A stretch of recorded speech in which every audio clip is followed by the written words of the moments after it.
ज्वारीला आला सोन्याचा भाव. ज्वारी गेली 4,800 रुपयावर तर तुरीची सरासरी 7,600 रुपये. कृषी उत्पन्न बाजार समितीत 5,063 क्विंटल शेतीमालाची आवक. कृषी उत्पन्न बाजार समिती जालना येथे शनिवार दिनांक 13 जून रोजी विविध शेतीमालाची एकूण 5,063 क्विंटल आवक नोंदविण्यात आली. दिवसभरात झालेल्या व्यवहारामधून 2,15,81,000 रुपयांची उलाढाल झाली असून तूर, हरभरा आणि सोयाबीनला चांगला भाव मिळाल्याने शेतकऱ्यांना दिलासा मिळाला.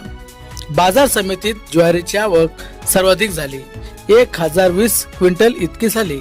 ज्वारीला प्रति क्विंटल 2,150 ते 4,800 रुपये दर मिळाला, तर सरासरी दर हा 3,200 रुपये राहिला. तुरीची 797 क्विंटल आवक झाली असून तिला 6,000 ते 7,950 रुपये इतका दर मिळाला. तुरीचा सरासरी भाव 7,600 रुपये नोंदवण्यात आला.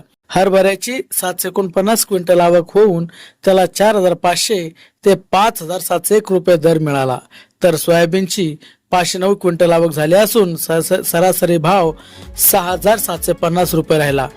गव्हाला सरासरी भाव 2,325 रुपये, बाजरीला 2,300 रुपये आणि मक्याला 2,075 रुपये दर मिळाला. उडीद, राजगिरा, राई व सूर्यफूल या पिकांची आवक मर्यादित प्रमाणात झाली.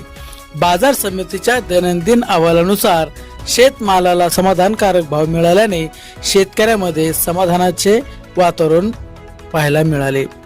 शनिवारचे ठळक भाव. तूर सरासरी 7,600 रुपये, राजगिरा 7,900 रुपये, उडीद 7,500 रुपये, राई 7,100 रुपये, सोयाबीन 6,750 रुपये, सूर्यफूल 6,600 रुपये, हरभरा 5,600 रुपये, ज्वारी 3,200 रुपये, गहू 2,325 रुपये, बाजरी 2,300 रुपये, मका 2,075 रुपये.